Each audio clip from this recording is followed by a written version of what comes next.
Bonjour, je suis Eric Dargent de la société Refarmers. On diffuse ZipGrow en Europe et on a un projet de ferme pilote à côté de Lyon, à Écully, très précisément. Et comme beaucoup de gens un peu dans le domaine de l'hydroponie et de l'aquaponie, on débute, donc il nous manque encore pas mal de connaissances théoriques sur la culture hydroponique en général. C'est pour ça qu'on est venu chez les sourciers pour une formation de 3 jours avec donc moi et ma collègue Bérangère. L'intérêt des modes de culture, la famille hydroponique, donc hydroponie conventionnelle, bioponie, aquaponie, c'est qu'on peut cultiver sans terre sur des espaces réduits et avec beaucoup de modularité. On peut cultiver 10 mètres carrés, comme ici 600, comme 2000. On peut cultiver sur des toits, sur des espaces restreints, etc. C'est super adapté à la thématique de l'agriculture urbaine, où on a besoin, on essaye de cultiver plus proche des consommateurs. On économise beaucoup d'eau et on a des performances de croissance super intéressantes.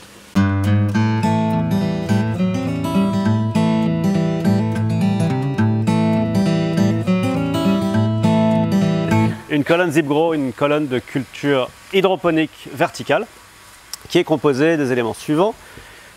Une structure comme ça, blanche en PVC, qui n'a donc qu'une face d'ouverte, et 2 médias qui sont à la fois les supports de culture dans lesquels les plantes vont s'enraciner, le filtre mécanique pour tous les solides organiques qui se baladent dans le système, ils vont être capturés là-dedans, et filtre biologique, puisqu'il y a toutes les colonies de bactéries dont on a besoin qui vont s'établir sur ce système. Donc ça, c'est la particularité de ZipGrow, c'est de combiner tout ça dans un système vertical.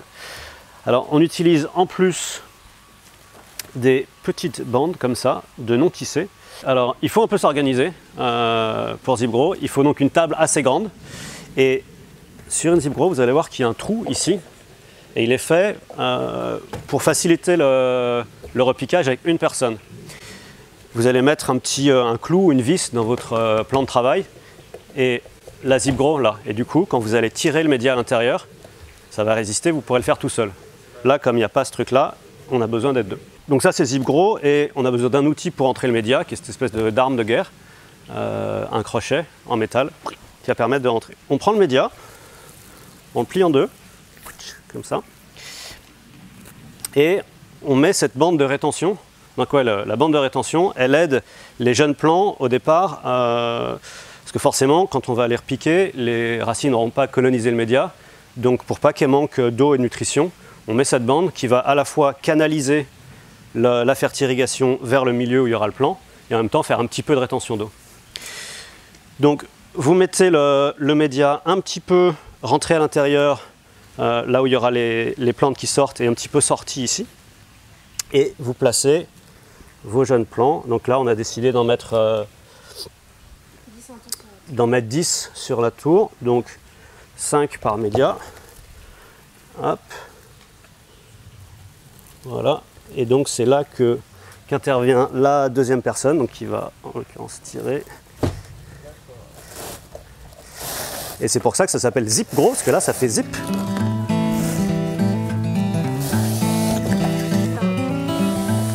Voilà.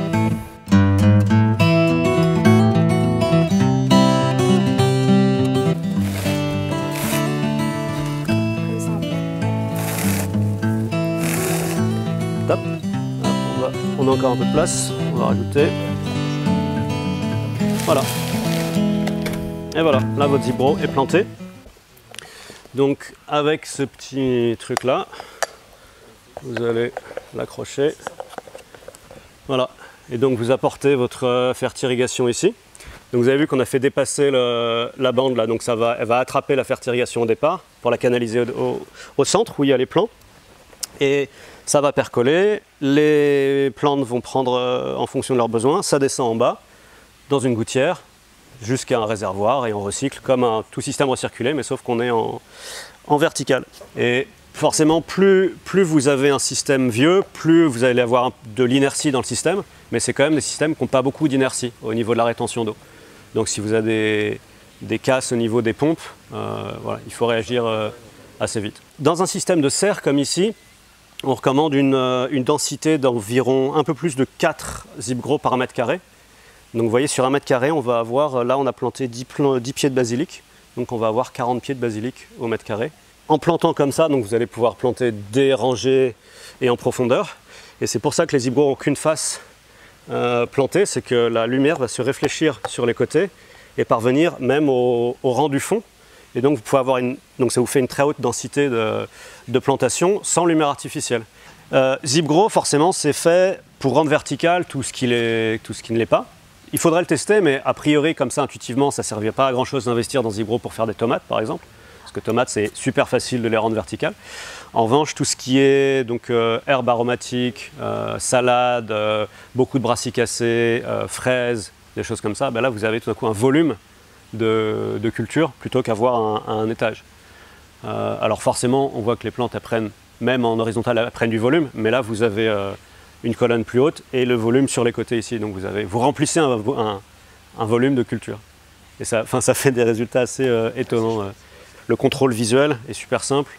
Votre Zip-grow, vous la prenez, vous la sortez, hop, et si vous avez besoin de traiter, de vérifier, de récolter, c'est super facile. Voilà, c'est un bel outil, super ingénieux, puisque Zip-grow, c'est donc technologie, une marque américaine, c'est une invention américaine. Il y a donc un brevet derrière et une marque, la marque Zip-grow. Nous, on est les licenciés pour l'Europe Zip-grow. Et donc, pour le moment, on a importé du matériel. À partir de cet été, on le fabrique en France et on le vend via un site web et des distributeurs.